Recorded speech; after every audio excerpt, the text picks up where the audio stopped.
saya Bastian. Oma suruh saya beli buku dan ballpoint, saya sudah beli. Ya, makanya ada yang bilang karena buku dan ballpoint itu, saya rasa dari awal saya sangat menentang itu. Oh, karya terakhir yang dia buat saat ini biasa main pesawat-pesawat. Ini Bastian sendiri yang Iya. lihat. Oh.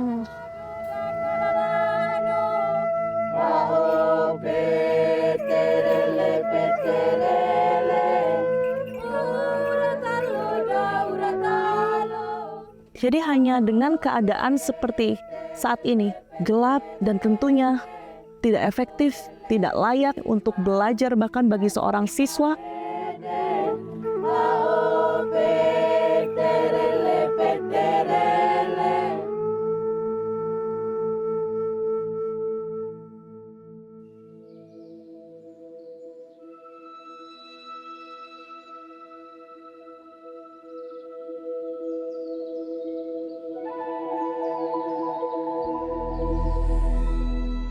Keindahan alam yang diselimuti udara dingin membuat daerah ini cukup menyimpan potensi alam yang sangat indah. Ngada, salah satu kabupaten yang terletak di Provinsi Nusa Tenggara Timur, mempunyai ciri geografis yang sangat memukau.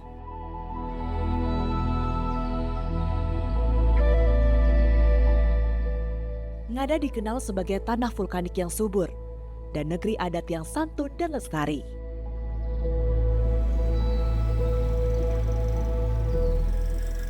Ibu kota kabupaten ini adalah Bajawa, di mana sebuah kota kecil yang mempunyai topografi berada di dataran tinggi.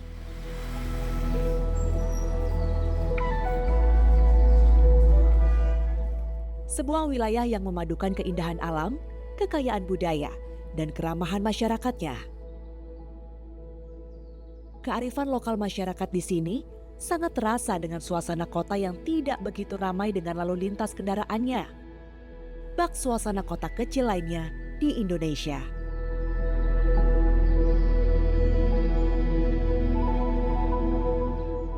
Salah satu pemikat daerah Ngada adalah sebuah kampung adat yang berada sekitar 19 km atau 3 jam perjalanan dari kota Bajawa. Kampung adat itu bernama Bena, atau masyarakat sering menyebutnya dengan panggilan Kampung Adat Bena. Desa adat yang terletak di lereng Gunung Ineria ini mempertahankan tradisi leluhur sejak ratusan tahun yang lalu.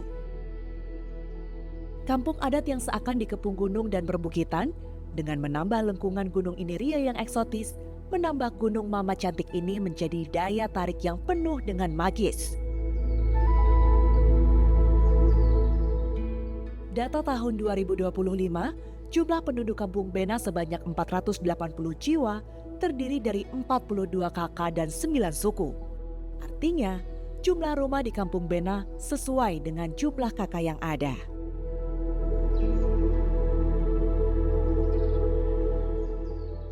Sao Ada adalah sebutan bangunan-bangunan rumah adat Bajawa yang sering disebut warga setempat. Sao yang berarti rumah dan Ada yang berarti adat. Ngadu adalah monumen pengganti rupa leluhur lelaki, dan Baga merupakan monumen pengganti rupa leluhur perempuan yang merupakan pasangan dari Ngadu.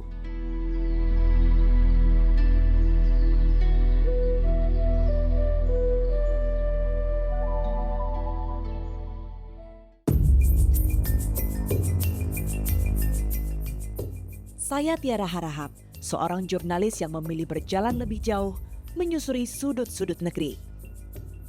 Kali ini perjalanan yang saya lakukan ke Ngada adalah untuk melakukan peliputan budaya dan juga kisah seorang anak yang mengakhiri hidupnya dengan cara bunuh diri di dekat gubuk dan kebun cengkehnya.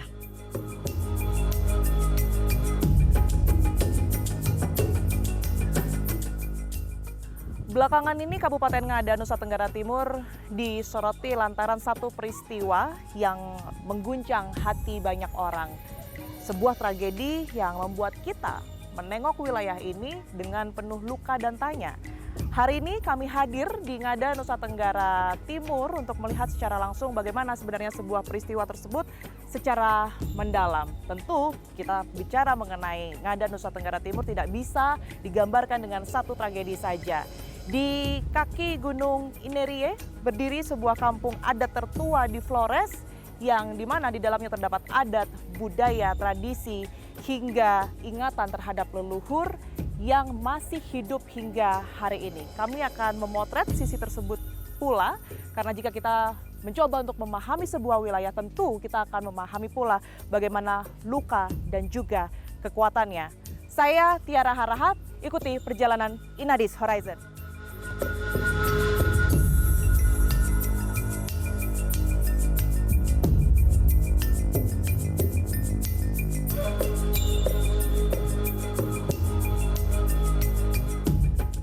Pijakan pertama masuk kampung adat Bena membuat mata saya terdiam melihat rumah adat berjajar rapi dengan membentuk huruf U mengelilingi halaman tengah.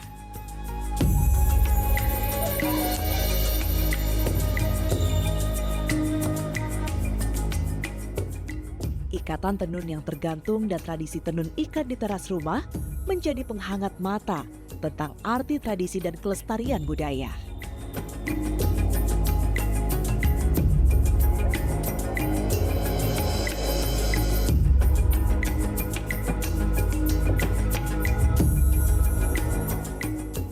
Struktur batu megalitik yang berada di tengah kampung menandakan titik pertama awal dibangunnya rumah satu suku yang tinggal di perkampungan adat Bena. Pesona batu megalitik yang kami jumpai ternyata tidak hanya sebagai pertanda suatu bangunan, melainkan disitulah terdapat simbol pemuja leluhur, penanda makam tradisional dan bagian dari ritual adat. Ujung mata saya tertuju pada atap rumah tinggi dan runcing yang terbuat dari alang-alang.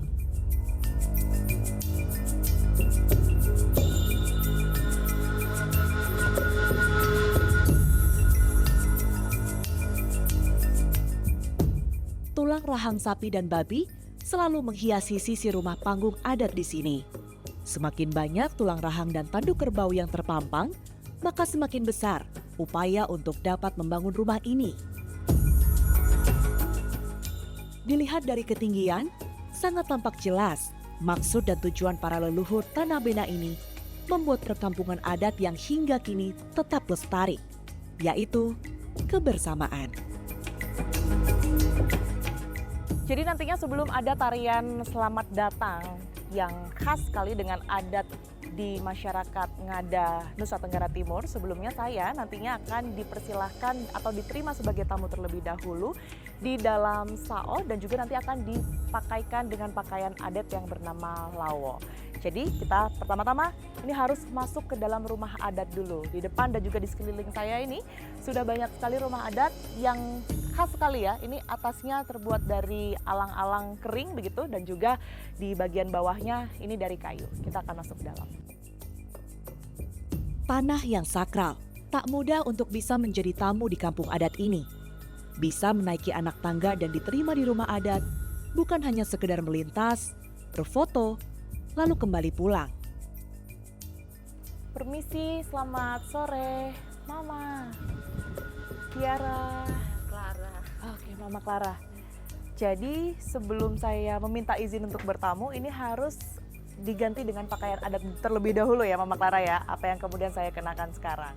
Berbagai prosesi adat harus kami lakukan untuk bisa diterima sebagai tamu di kampung adat Bena ini.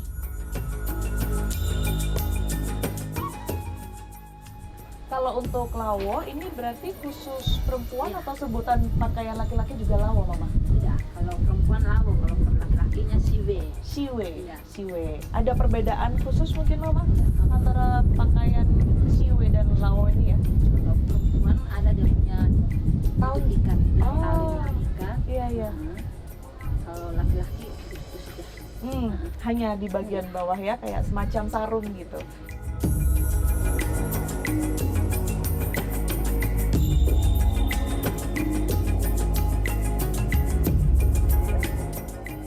Nah, sekarang saya sudah selesai lengkap menggunakan lawo, pakaian adat Ngada gitu ya. Sekarang saya sudah siap untuk masuk dan meminta izin terlebih dahulu untuk bertamu. Permisi, Bapak. Permisi, Mama. Saya Tiara. Siapa Pak? Maka ada jatuh di Jawa, mai kalau lagi dia saung ada, dia kemolo dia ada tu dia. Kami ngete ni utu nenusi, utu olo utu muzi nusi olo nusi muzi. Iwao. Ritual penerimaan tamu baru di dalam Sao ditandai dengan pembacaan mantra sebagai simbol penerimaan kami di rumah adat. Mana anak jangan lah di Jawa.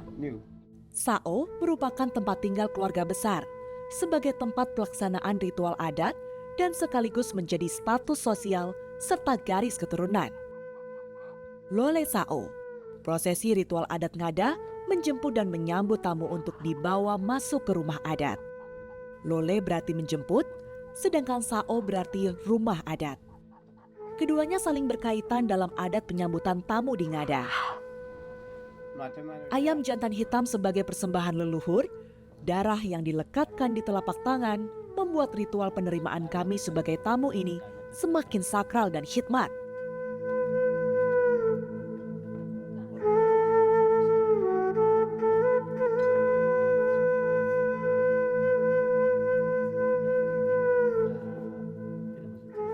Maksud dan tujuan kedatangan kami tak hanya didengar dari sekedar yang terucap. Kebenaran itu akan terlihat dari usus dan bentuk hati ayam ketika sang ketua adat membelah dada ayam.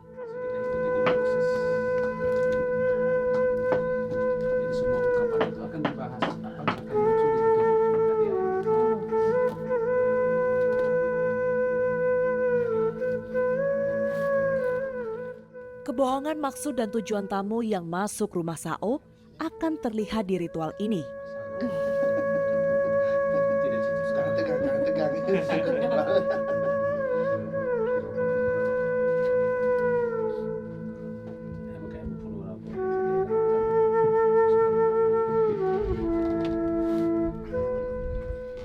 Agak maju dengan ada ini kan bantu center.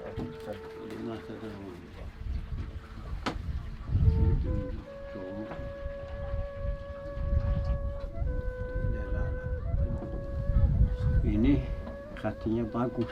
Nah, ini dia tutup, tidak terbuka, dia tidak menonjol keluar. Jadi aman. Ya. Terus empedu keluar. Masuk ke pohon. Daerah. Kalau empedu itu kalau dia kencang berarti rezeki. Oh, ya. Nah, ini Sampai di Mudah-mudahan pertanda baik ya Bapak Frans. pasti. Mau datang hanya mau sekedar saja. Karena niat yang baik. Niat yang baik. Niat yang baik. Jadi baru saja Bapak Frans membacakan petunjuk begitu ya dari ayam yang tadi sudah dipotong. Penjelasannya dari beberapa bagian dari tubuh atau organ ayam begitu ya. Organ ayam mulai dari hati, kemudian juga empedu di bagian ini Ya, bagian apa namanya? Usus. dan usus ya, dan usus dari hati, kemudian empedu serta usus. Ritual berjalan lancar. Pertanda ini terlihat dari usus dan hati ayam sangat menjelaskan jika tidak ada kebohongan dan maksud buruk dari kedatangan kami ke kampung adat Bena.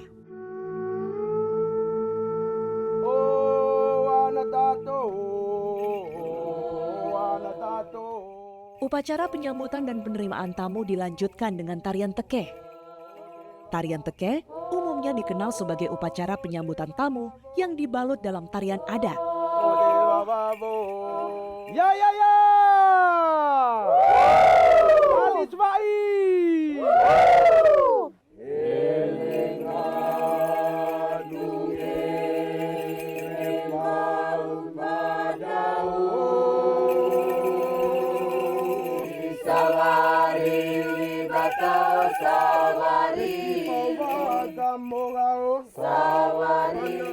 Dengan menggunakan pakaian khas ngada, yaitu ikat dan selendang, dengan gerakan sederhana namun ritmis. Tarian ini bukan sekedar hiburan, tetapi memiliki makna dan spiritual yang mendalam. Penari akan membentuk lingkaran atau barisan, diiringi nyanyian adat dan hentakan kaki. Ungkapan masyarakat adat Bena dalam barisan tari tekeh ini bermakna sebagai ungkapan rasa syukur kepada leluhur. Lambang dari persatuan masyarakat adat, solidaritas dan gotong royong, serta sebagai identitas dan pelestarian budaya.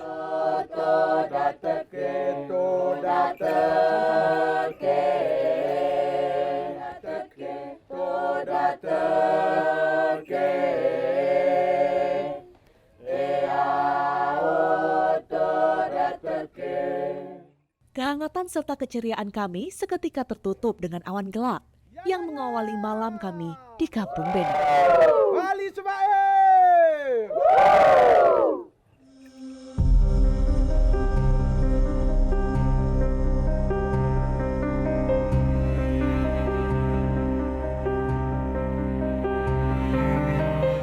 Pagi diawali dengan terbukanya cakrawala dari timur.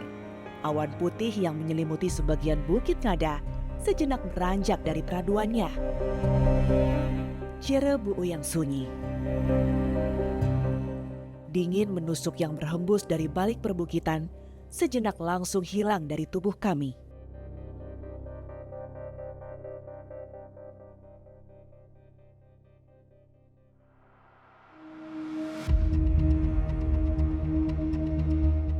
Dari balik kebun cengkeh yang sepi dan sunyi, terdapat sebuah gubuk yang mengisahkan cerita kesedihan dan kepedihan dari seorang bocah 10 tahun. 29 Januari 2026, Desa Nenowea di Kabupaten Ngada, Nusa Tenggara Timur. YBR, bocah kelas 4 sekolah dasar, harus mengakhiri kisah hidupnya dengan cara menggantungkan diri di batang pohon cengkeh yang tertanam di depan gubuknya. Surat tertulis yang ia tinggalkan mungkin sebagai pengingat tentang kekecewaannya terhadap tekanan ekonomi yang menimpa keluarganya. Pena dan buku. Ketidakmampuan sang ibu memenuhi keinginan YBR.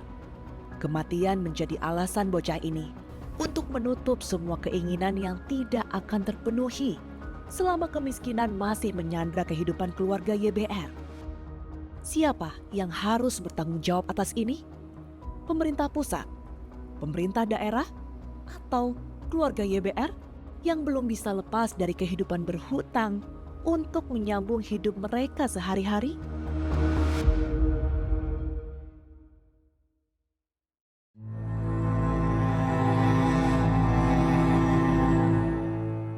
Foto sang bocah masih tersimpan di dalam sao. Lilin-lilin yang memuntahkan cahaya di atas meja sebagai pelita untuk menemani YBR di dalam jalannya yang gelap.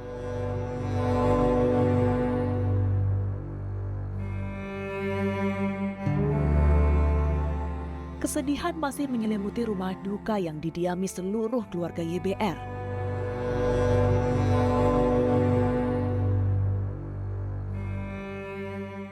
Sosok perempuan yang seharusnya masih memberikan kehangatan di tubuh sang anak, justru kini harus tanggung dingin dari air mata yang terus keluar. Saya saat ini berada di sebelah Ibu Maria Goretti TA.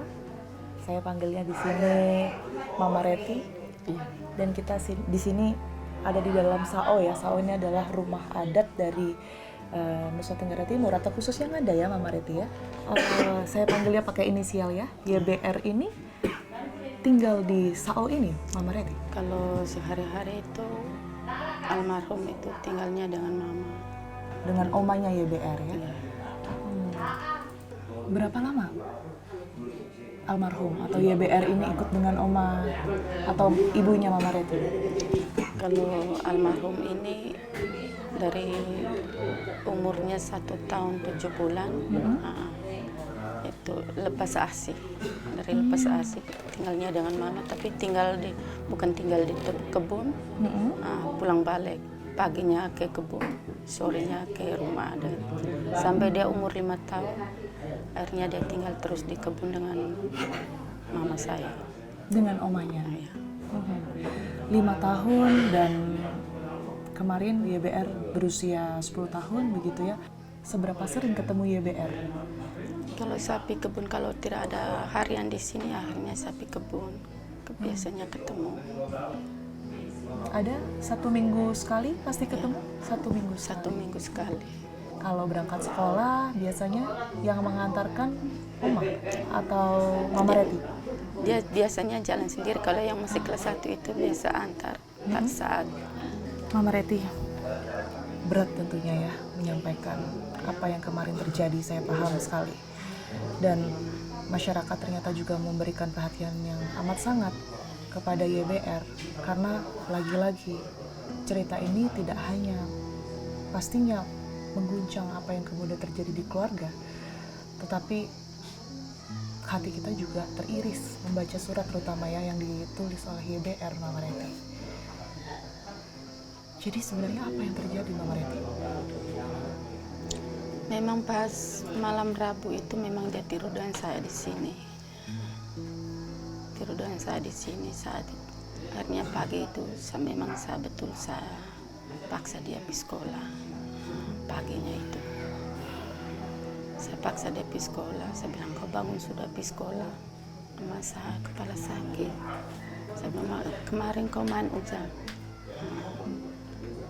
Harus kau pergi sekolah karena kemarin dulu kau sudah apa.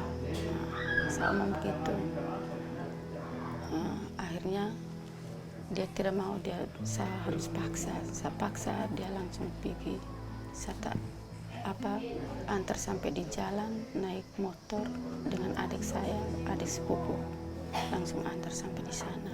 Saya bilang, kalau rasa bagaimana di sekolah sebentar, kau izin kembali Pak Guru, kau pulang. Akhirnya dia langsung pergi sana. Tahu-taunya sampai di sana tidak pergi sekolah. Itu langsung gantung diri. Itu memang saya tidak tahu apa-apa karena saya hadapi sehari-hari ya.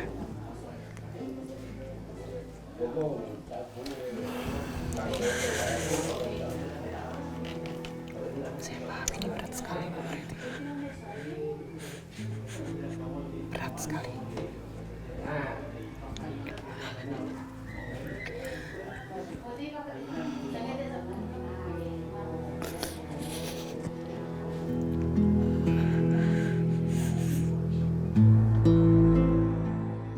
Tak hanya diam, kebuntuan terus tersirat dari wajah sang ibu ketika meratapi foto sang bocah 10 tahun ini.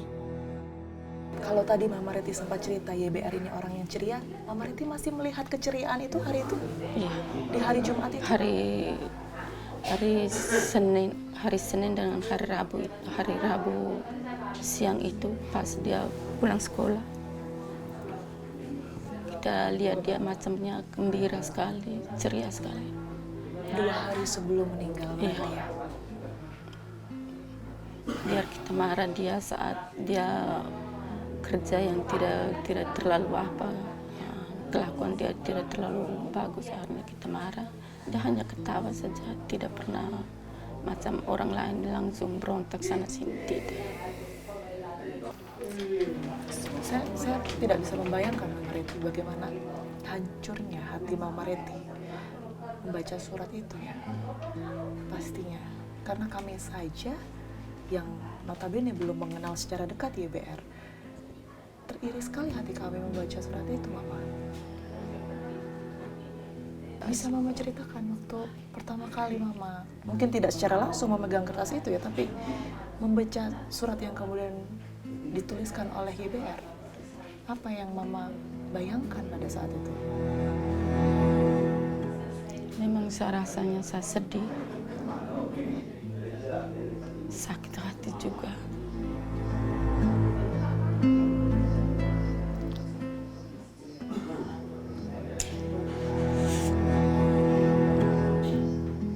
Tapi dari keseharian YBR yang Mama kenal, tulisan YBR itu memang betul itu almarhum yang menulis ya? Itu memang hurufnya dia. Kata-katanya pun Mama Reti kenal betul, itu kata-kata yang sering diungkapkan oleh YBR?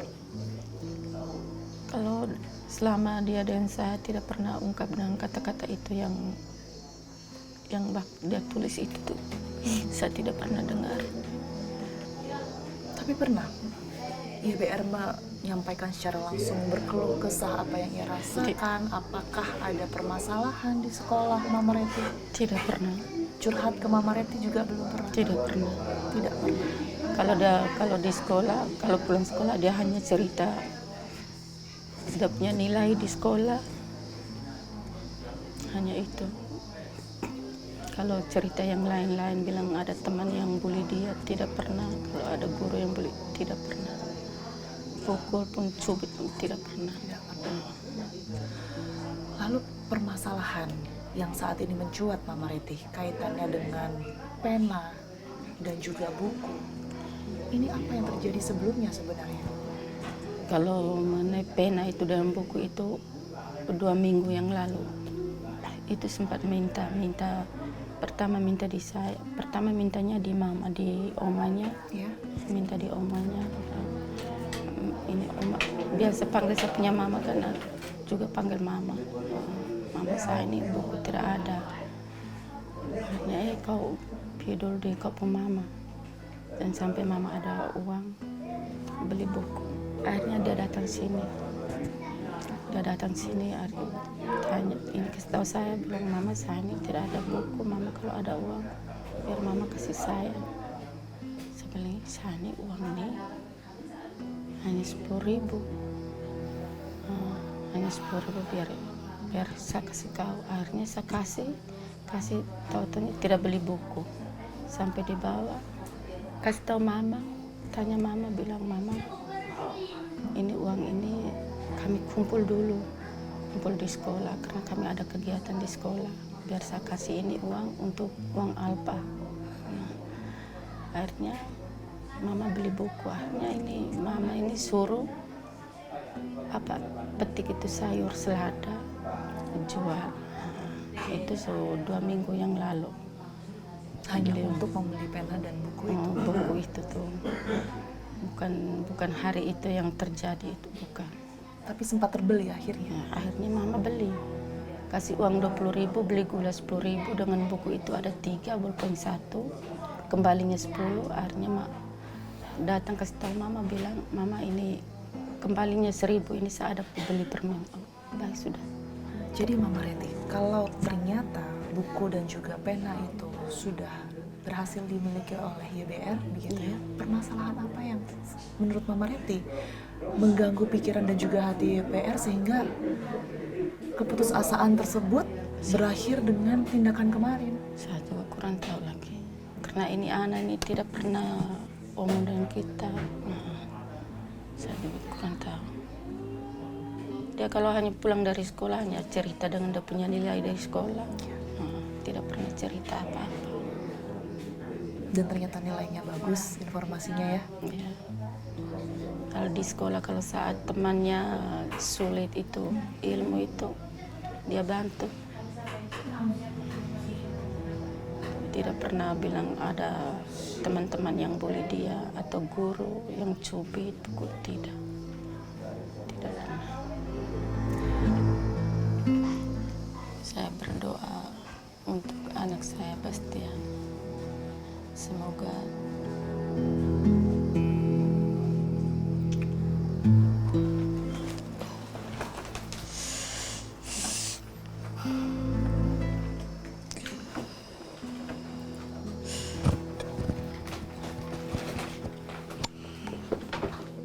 kepasrahan karena hidup dalam ketimpangan sosial, kemiskinan ekstrim, dan kegagalan sistem perlindungan anak di daerah rentan, suasana kebatinan inilah yang kami lihat dari sosok wanita tua ini. Di dalam Sao, semua doa wanita paruh baya ini tertumpahkan untuk menemani perjalanan YBR bertemu Sang Pencipta. Selain Mama Reti, kita tahu bahwa YBR almarhum ini juga tinggal bersama juga dengan omanya. Kami juga akan mencoba untuk mencari tahu bagaimana kemudian keseharian YBR di mata sang oma.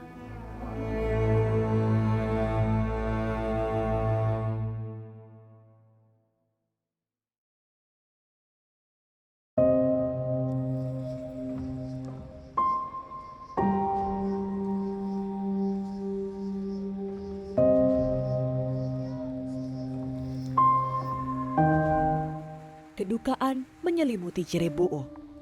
Suasana dingin masih terasa di kampung kecil dengan pepohonan rindang yang menyelimuti sebuah perkebunan cengkeh yang tak luas. Ketukan langkah pun tiba untuk mencari tahu kisah ironi sang bocah di alam hutan kecil ini.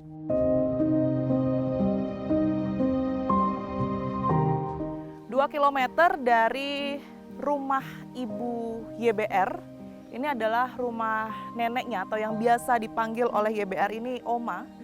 Ini berbeda desa dan Anda bisa lihat ini dari pinggir jalan yang kemudian biasa ditempati atau di kanan kirinya ada pemukiman warga. Kita harus masuk lagi ke dalam. Hujan ringan menyandarkan kami pada lahan yang dimana berdiri sebuah pohon cengkeh. Tanah merah basah menghentikan tungkai kaki kami untuk sedikit mendengar cerita dari ornamen-ornamen bambu yang tersedia di atas tanah basah ini.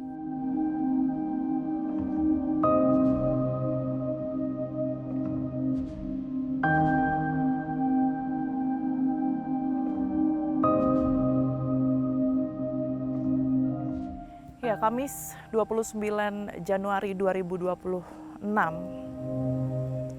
Tempat inilah yang kemudian ini menjadi saksi bisu seorang anak berinisial YBR berusia 10 tahun yang masih duduk di bangku kelas 4 sekolah dasar ini memutuskan untuk mengakhiri keputusasaannya dengan cara bunuh diri atau menggantung dirinya di depan rumah yang ia tinggali sehari-hari bersama dengan neneknya. Disinilah yang setidaknya sulit sekali saya gambarkan karena tentu keluarga melihat ini menjadi satu duka yang mendalam. Anak yang kemudian dikenal ceria harus berakhir hidupnya.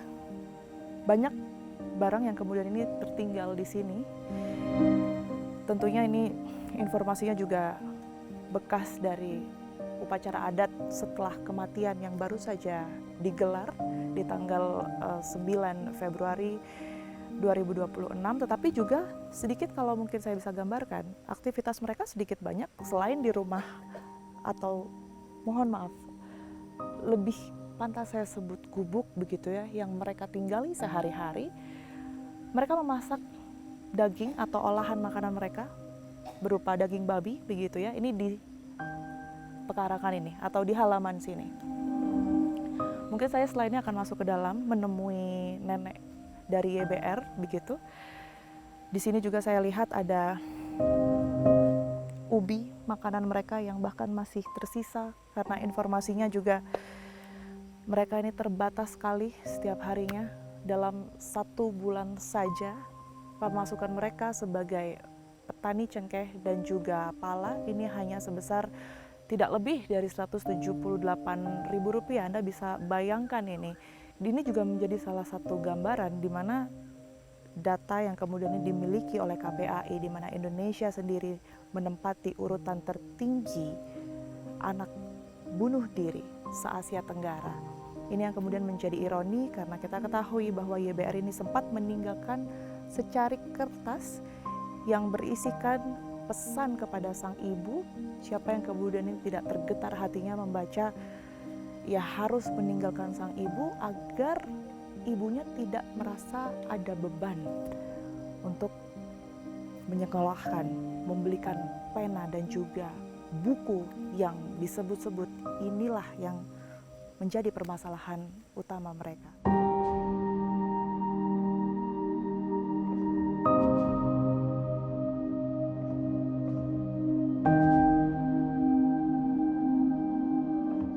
Suara lirih perempuan jauh terdengar dari dalam bangunan yang terbuat dari bambu.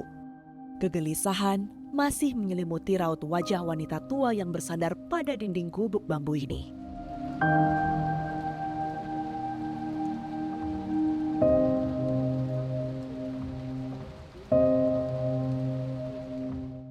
Air mata yang sedikit menjadi fatamorgana memberikan kisah sejati tentang seorang bocah yang ia kasihi kini telah pergi untuk selama-lamanya. Ruang kehangatan ini seolah menjadi saksi bisu kisah YBR sejak lahir hingga akhir hayatnya. Saya ingin sedikit menunjukkan satu fakta yang tentunya ini cukup menampar kita semua dari kejadian yang bisa dikatakan sungguh ironi, di mana satu orang anak sekolah dasar yang masih duduk di bangku kelas 4 ini harus merasakan keputusasaan atas kegagalan kita semua memperhatikan setiap sudut pendidikan dan juga hak-hak anak-anak yang ada di Indonesia hanya untuk mendapatkan buku dan juga pena.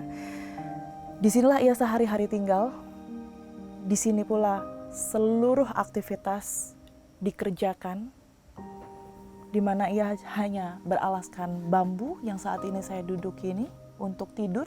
Tidur, kalau Anda di sana bisa melihat ada selimut, kemudian juga bantal. Inilah sudah bawa di rumah. Seluruh barang YBR sudah tidak ada lagi di sini. Tapi inilah yang kemudian tersisa. Saya tidak bisa membayangkan bagaimana kemudian mereka bisa bertahan bertahun-tahun tanpa listrik. Seperti yang Anda lihat saat ini saya dibantu oleh lampu kamera, tetapi sebenarnya kondisi dari gubuk ini gelap gulita. Jadi hanya pakai lilin atau pelita saja ya, Oma ya, sehari-hari. Pelita saja. Hidup seolah dalam kungkungan, namun terlepas. Bercahaya, namun sejatinya redup. Ini boleh dinyalakan, Oma?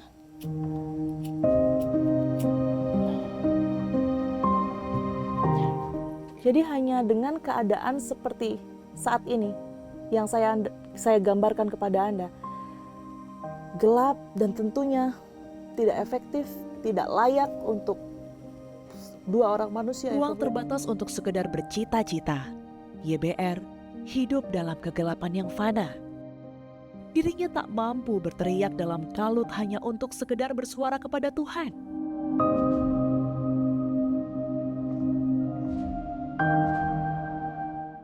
Tuhan, aku butuh cahayamu.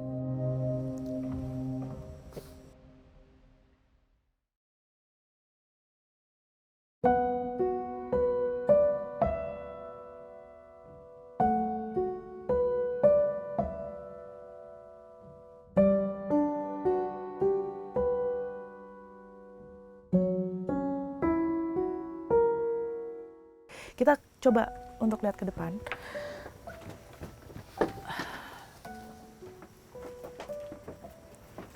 Bahkan untuk belajar saja, untuk seorang anak sekolah dasar mengerjakan pekerjaan rumahnya ini sangat-sangat jauh dari kata layak.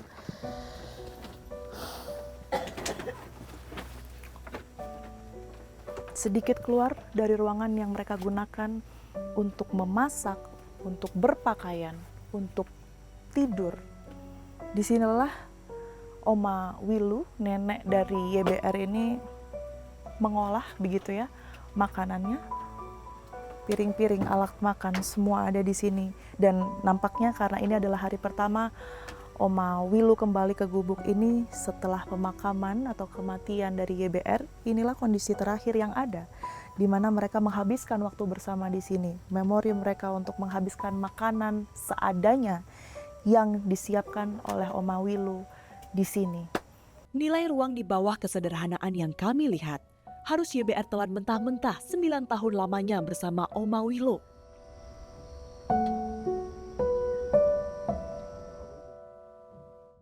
Oma Wilu, malaikat penjaga YBR, tak mampu lagi menahan kuasa Tuhan hari itu. Tali panen cengkeh yang kesehariannya melekat di tangannya, hari itu harus melekat di leher YBR. Dan satu fakta juga yang saya temukan, bahwa YBR sendiri mengambil tali yang ia gunakan untuk mengakhiri hidupnya. Ini dari salah satu barang-barang yang memang digunakan oleh Oma Wilu di sini dan memang diletakkan di dalam sebuah karung. Kemungkinan karung inilah yang kemudian ini menyimpan tali yang digunakan oleh YBR untuk untuk mengakhiri hidupnya. Anda bisa lihat di sini banyak sekali barang yang kemudian tersedia dan juga digunakan oleh Oma Wilu melakukan aktivitasnya sehari-hari, memetik cengkeh, memetik pala. Itulah yang kemudian ini bisa digambarkan sebuah potret kemiskinan yang luar biasa, kemiskinan ekstrim yang ada di satu desa, satu kecamatan di Ngada, Nusa Tenggara Timur. Tak ada berita lanjut, sekedar mencari potongan cerita.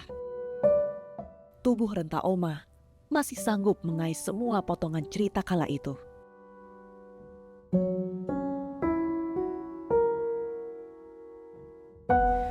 Saya tahu ini waktu yang berat sekali, luar biasa untuk Oma, untuk Om juga kembali ke tempat ini, karena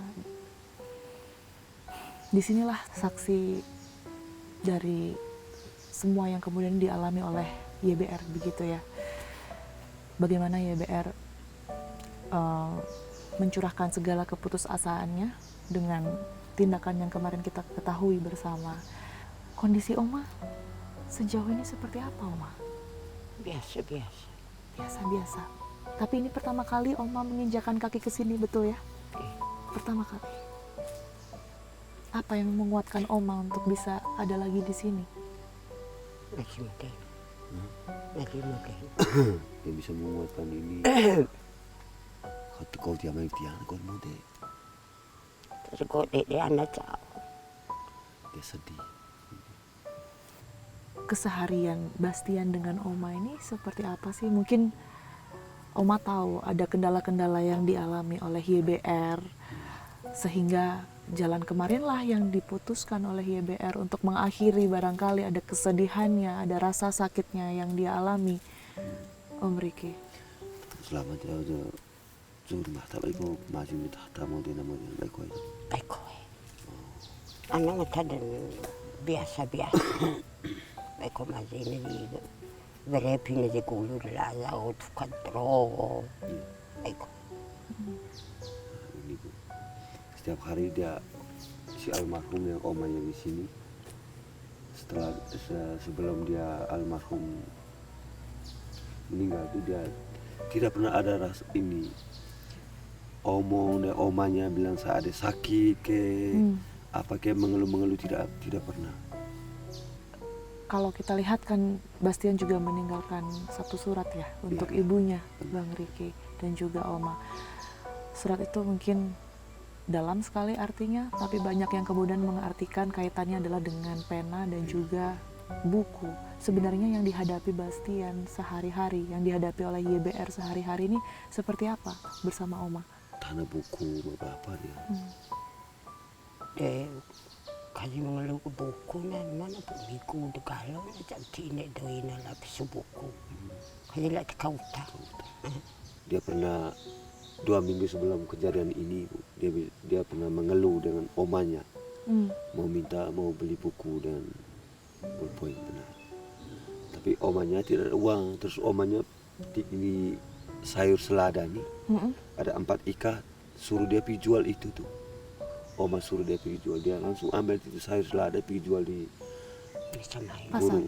Guru. Okay. Begitu jual habis itu sayur selada laku, omanya pesan dia 10.000 itu kau beli buku dan bolpoin, yang sisa itu beli gula. Nah, itu si almarhum dia beli. Kembali dia habis beli itu, sisanya 2.000 dia beli bonbon. Bonbon gula-gula nih. Oh, gula. Nah, gula-gula. Terus sampai di sini dia kasih tunjuk dapat oma. Kayaknya tuh ganti. Dia berdiri di sini, dia tunjuk dapat oma. Oma ini sayur sudah laku, Oma suruh saya beli buku dengan bolpoin, saya sudah beli. Sisa ini 10.000, saya beli gula 2 bungkus. Kalau menjelang hari kejadian mungkin Oma, menjelang hari kejadian, adakah mungkin cerita atau gerak-gerik yang berbeda dari biasanya ya, yang disampaikan atau dilakukan oleh YBR? Belum kejadian itu, dia pernah ke rumah adat. Rumah adat? Ke rumah tadi itu. Oh iya, Tempat Dia tidur ibunya. di sana. Tempat ibunya. Iya, tidur satu malam. Begitu tidur satu malam, nah sudah balik sini. Sampai sini omanya ada di tetangga sebelah ini. Iya. Ada pi bantu Nama cuci kemiri. radio. Oke. Ada mama ada pi mandi, terus mama pi mandi. Sampai sini omanya tidak ada. Kebetulan ada di sini kan jalan orang mau ke kebun. Iya, iya, di belakang. Itu orang lewat. Ada orang lewat, dia sementara duduk sini. Mungkin itu buku yang dia catat, dia tulis itu. Soalnya orang tegur dia, kau tidak pergi sekolah. Dia hanya mengeluh kepala sakit saja, pusing. Bilang, begitu datang lagi orang yang kedua, tanya dia. Itu dia tetangga yang sempat menyapa Iya, YBR. tetangga. Begitu lagi datang orang kedua, dia sudah taruh dalam buku. Dia alasan itu buku udah belajar. Padahal dia lagi pikir cara bagaimana dia mau tulis ini. Untuk tinggal mamanya dan omanya supaya jangan terlalu sedih. Kalau saya mati tidak usah menangis, jangan cari. Itu yang kata-kata terakhir itu. Itu dilakukan semuanya oleh YBR pada saat Oma nggak ada di rumah, Iya, betul Oma ya? tidak ada, ya. Setelah Oma sampai ke rumah, Oma secara langsung lihat bagaimana kondisi Bastian pada saat itu ya berarti? Oma begitu Oma dari tetangga ini, Ya? Oma datang sini orang semua sudah penuh, kerumus semua. Oh, Manusia sudah penuh. Oma baru tahu di sini atau pada saat itu ada yang ngasih tahu? Ada dipanggil, dipanggil Oma. Apa yang disampaikan pada saat Dipanggil itu? Oma sampai di sana ada anak muda dipanggil Oma. Kasih tahu bilang Oma harus ke pondok ini. Akhirnya omanya korek terus. Ada maksud apa mau ke pondok? Mas ini sementara memandi habis mau ke pondok. Tidak, Oma cepat-cepat sudah. Cepat-cepat suruh kita ke pondok. Dia kan mereka mau kasih tahu kan takut toh. Takut nanti Oma drop apa. Akhirnya Oma ini berani hati dia langsung tanya memang. Ada apa nih? Terus mereka tanya, kasih tahu memang. Oma, kalau kami kasih tahu Oma jangan kaget. Tidak usah kaget, tidak usah panik. Terus ini mereka kasih tahu sudah bilang. Akhirnya Oma datang nih. Semua orang sudah penuh semua. Sandingan. Gantung di sini.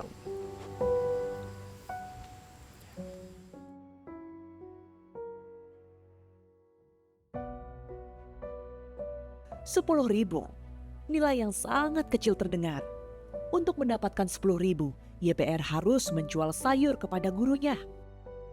Nilai yang dirinya dapatkan pun harus terbelah untuk membeli bahan dapur Oma. Sungguh ironi kumpulan cerita yang kami dapatkan dari balik pohon-pohon yang rindang yang seharusnya memberikan kesejukan dan kedamaian terhadap yang ia naungi. Tapi ini justru kekuatan ketidakadilanlah yang kami dapatkan dari serpihan cerita di tanah ini.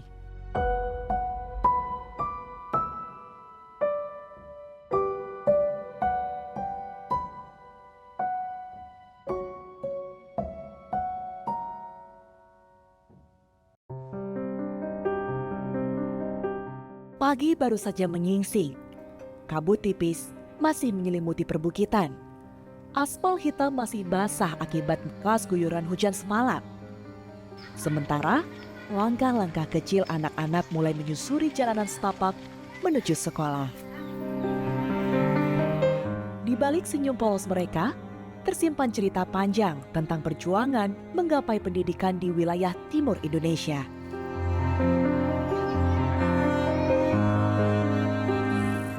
Wajah pendidikan di Ngada adalah perpaduan antara harapan dan keterbatasan. Semangat belajar yang terpancar dari wajah anak-anak tetap menyala.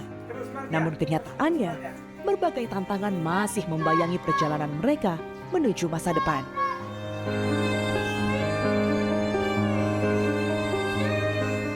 Jarak yang jauh hingga minimnya transportasi membuat anak-anak harus berjalan kaki setiap harinya.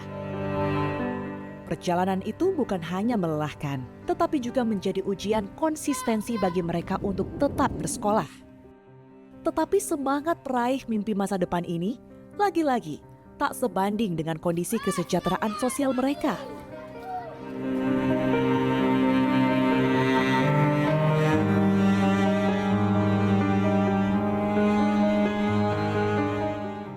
Ibu Maria, terima kasih sudah mengizinkan kami untuk datang ke sekolah YBR. Ya, Kami turut berduka ya Bu atas apa yang kemarin kita kasih. dengar sama-sama. Sekolah ini juga kehilangan salah satu murid terbaik, bisa dikatakan begitu ya Bu Maria ya. Tapi sebenarnya kalau dari Ibu sendiri, mungkin kan sangat dekat sekali dengan anak-anak, termasuk juga dengan YBR begitu ya Bu ya. Keseharian dari YBR ini seperti apa sih Bu Maria? Kalau keseharian dari Yohanes Bastian Roja ini, dia anaknya periang, dia penyayang dengan teman-temannya, dia tidak pernah bikin kegaduhan atau kekacauan di sekolah atau di kelas. Katanya salah satu murid berprestasi juga ya Bu ya? Iya, dia termasuk murid berprestasi, dia senang membantu teman-temannya. Kalau misalnya ada teman-temannya yang belum selesai mengerjakan tugas, ada salah satu temannya itu, dia selalu membimbing, membimbing. Ya. Saya juga dengar cerita Bu, Ya. YBR ini katanya suka pergi ke perpustakaan, betul? Iya, dia biasa istirahat, kadang teman-temannya main bola, dia biasa duduk-duduk di perpustakaan atau duduk lihat teman-temannya main bola. Setiap hari seperti itu. Sampai di hari di mana besoknya dia berpulang, itu dia masih sempat bermain-main dengan teman-teman, masih kejar-kejaran dengan teman-temannya. Nggak kelihatan murung Tidak sama ada sekali? kelihatan murung. Kasus kematian YBR justru malah menambah keyakinan orang di luar Ngada bahwa kemiskinan membuat orang merasa tersisih, direndahkan, dan tidak berdaya. apa yang menurut Bu Maria jadi masalah? Itu yang kita sendiri tidak bisa berpikir panjang bahwa masalah apa sebenarnya yang dia hadapi itu. Kita di pihak sekolah juga tidak bisa prediksi. Karena memang hari-hari di sekolah itu dia aman-aman saja. Dia sama dengan anak-anak yang lain. Tapi sempat ada informasi tidak bisa atau tidak mampu membeli pena dan buku itu? Itu kami dari pihak sekolah tidak tahu, karena memang hari-hari itu dia datang dengan buku berpoin. Dia teman-teman tulis, dia juga tulis. Jadi menjadi kekurangan dia di mana? Sedangkan sampai hari H yang dia mau itu saja masih ada buku berpoin yang dia tulis. Saya sebagai pemimpin di wilayah ini saya tahu betul persoalan yang ada di bawah, bahwa bukan satu segmen saja yang kita nilai. Ini menurut saya sangat kompleks ya. Ya, makanya ada yang bilang karena buku dan ballpoint itu, saya rasa dari awal saya sangat menentang itu. Sekolah tahu ya bahwa YBR atau almarhum ini memang termasuk dalam kemiskinan ekstrim, Bu Maria? Kalau secara umum itu kami orang Jerbu ini tidak ada yang miskin sebenarnya. Tidak ada yang miskin? Iya, sebenarnya kan tidak. Ini lihat saja ini tanaman-tanaman ini banyak nih. Subur memang. Iya, subur. Tapi mungkin kita tidak bisa, ya memang mungkin salah satu kesalahan kami di sekolah ya tidak mengunjungi dari rumah ke rumah, atau kita bisa tahu apakah dia ini hidupnya tercukupi atau bagaimana, kan kita tidak pernah melakukan itu. Bu Maria dan juga mungkin bahkan guru-guru di sini tidak tahu bahwa YBR ini tinggal di sebuah gubuk kecil yang bahkan tidak layak begitu Bu dikatakan sebagai rumah. Terus terang saya juga tuh baru hari itu yang dia meninggal baru saya kunjungi situ. Saya tidak pernah tahu kalau ternyata tempat tinggalnya itu tuh hanya gubuk kecil seperti itu.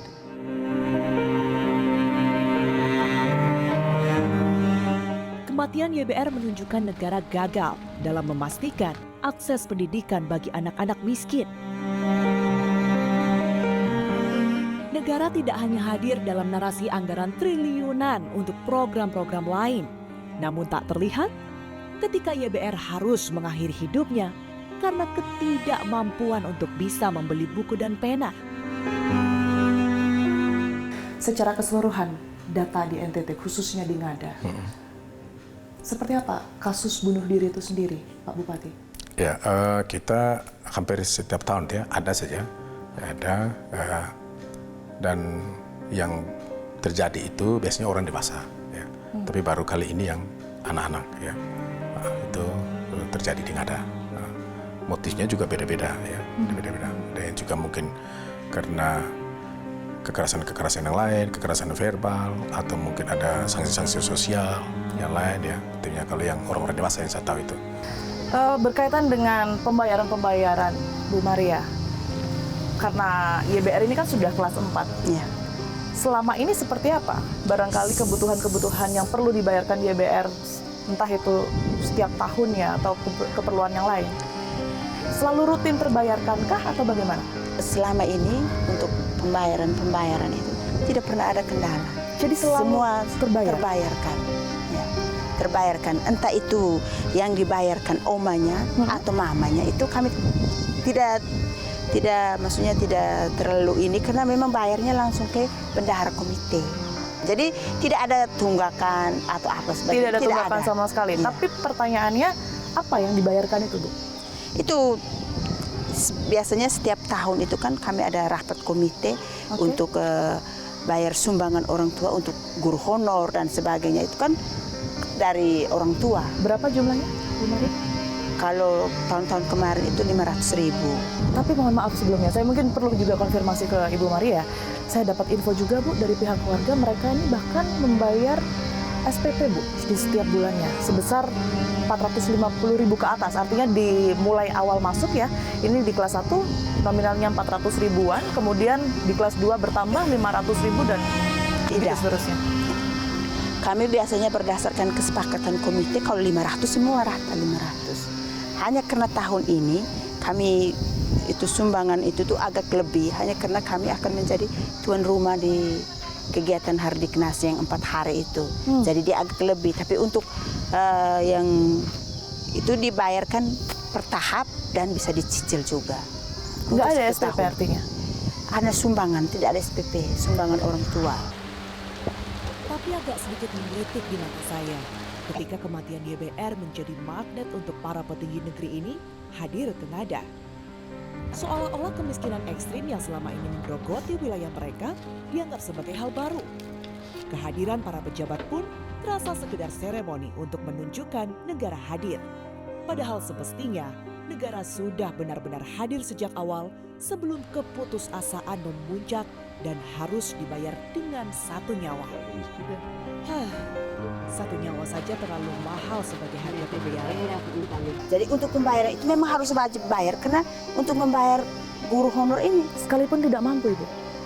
bukan masalah tidak mampu, memang sudah menjadi kewajiban orang tua itu. Jadi setiap awal tahun pelajaran itu tuh komite mengundang orang tua.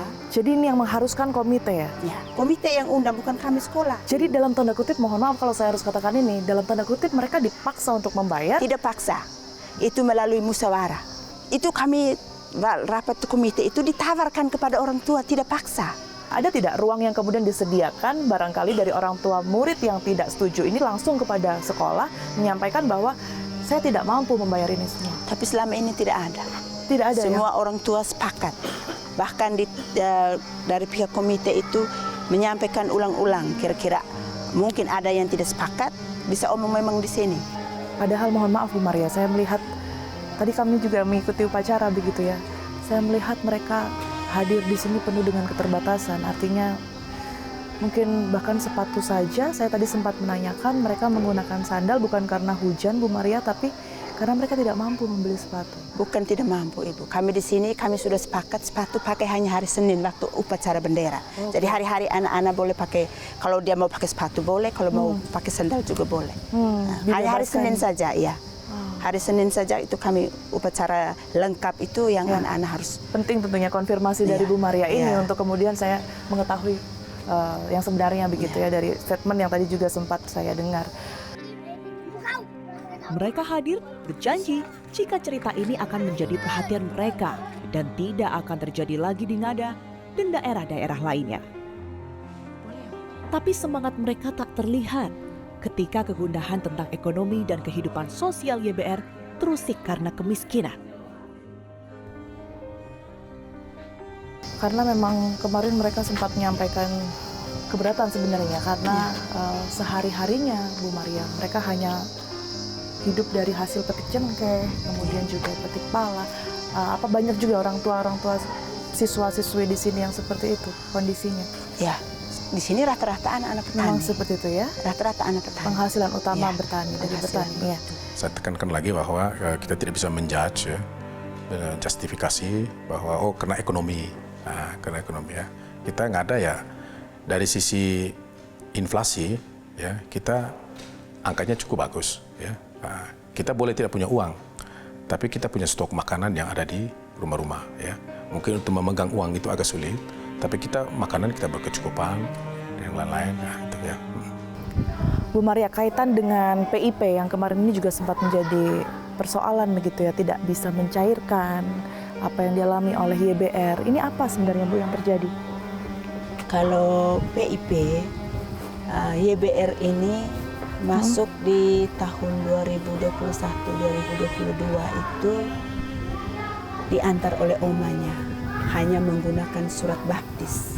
Surat baptis? Ya, tidak ada kelengkapan lain seperti kartu keluarga, apalagi akte.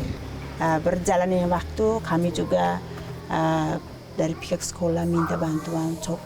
Akhirnya dia dimasukkan ke kakak omanya. Kakak omanya? Ya, ke kakak omanya, tetapi sudah di kelas 3.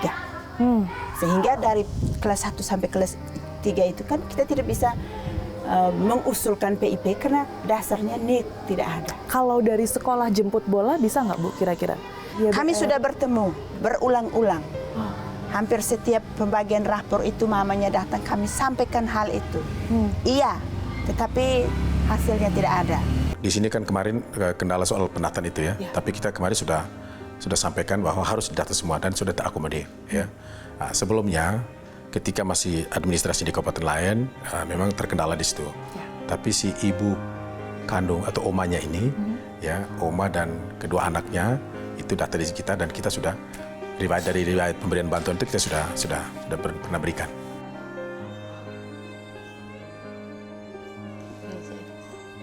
Namun tampaknya cerita YBR akan selalu terjadi selama ketidakadilan, selama akses pendidikan di negeri ini masih menjadi barang mewah bagi kaum miskin dan disepelekan oleh negara.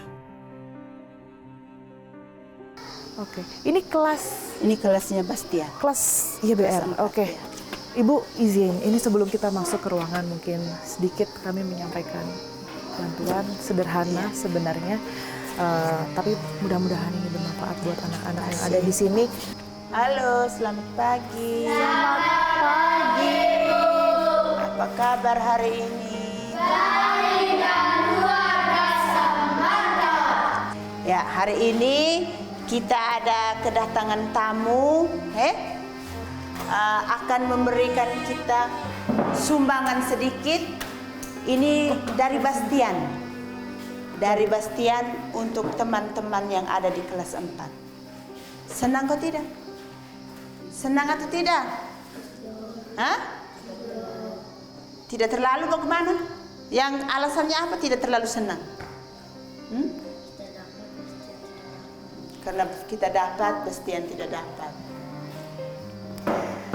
Ya, ini oleh-oleh dari Bastian untuk kelas 4 supaya lebih rajin lagi belajar.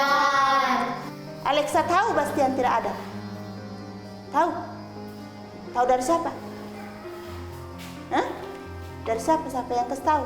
Kemarin waktu Bastian pergi itu dia ada izin pergi pelantikan kakaknya di Surabaya. Jadi dia biasanya lebih dekat dengan Bastian. Alexa tahu Bastian nggak ada? Jawab. Tahu. Bastian baik sama Alexa? Bastian bisa bantu dia untuk tulis kalau dia belum bisa tulis. Kerja tugas sama-sama, kerja kelompok ya. Pinter. Jadi ini Bastian memang sudah nggak ada, tapi semangatnya Bastian masih terus sama kita di sini. Bastian pengen pastinya teman-temannya terus semangat belajar, prestasinya juga sama kayak Bastian karena tadi Bu Kepala Sekolah cerita Bastian ternyata pinter ya di kelas ya. Jadi semoga teman-temannya juga sama semangat terus kayak Bastian dan belajar pastinya sampai lulus sekolahnya ya. Kamu ke saya yang bagi nanti ya teman-teman. Oh, ketua kelasnya ya? Oke. Bagi dan teman-teman. Siap. Bagi Adil ya.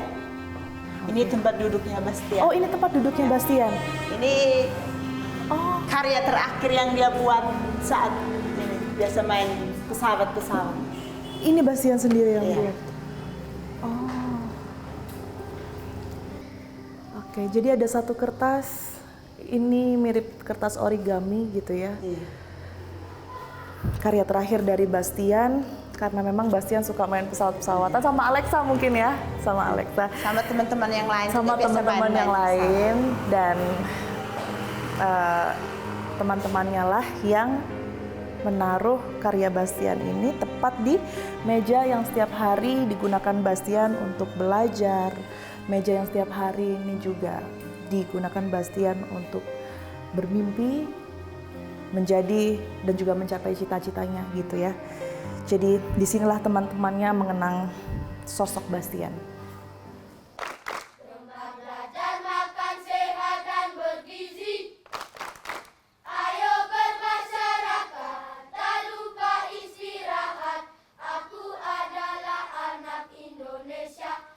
Sudah seharusnya pengetahuan menjadi ujung anak panah yang nantinya akan menjadi senjata bagi anak Indonesia menembus cita-cita. Dengan pengetahuan yang dimiliki anak bangsa, nantinya akan menjadi kendaraan untuk keluar dari kemiskinan.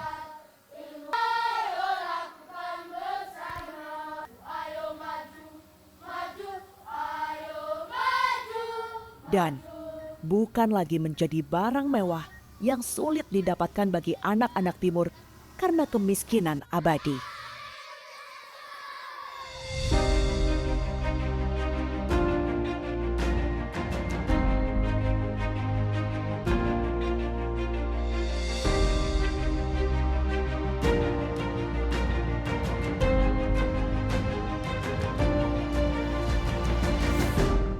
Dari Kampung Adat Bena, Kabupaten Ngada, kita melihat betapa kuatnya nilai-nilai kebersamaan yang diwariskan oleh leluhur. Sayangnya hal ini sangat kontras jika kita menengok ke kasus YBR, di mana sisi pendidikan, sisi sosial, dan juga ekonomi ini sangat rapuh. Pemerintah daerah mengakui beberapa hal memang perlu untuk diperbaiki. Beberapa di antaranya ini adalah administrasi, kemudian juga ekonomi, serta penguatan sistem. Kita harapkan dari wilayah yang sebenarnya kaya akan potensi ini, lahir kebijakan yang lebih berpihak, kemudian juga kepedulian yang semakin menguat, serta berhasil untuk kemudian ini memberikan keamanan bagi masyarakatnya.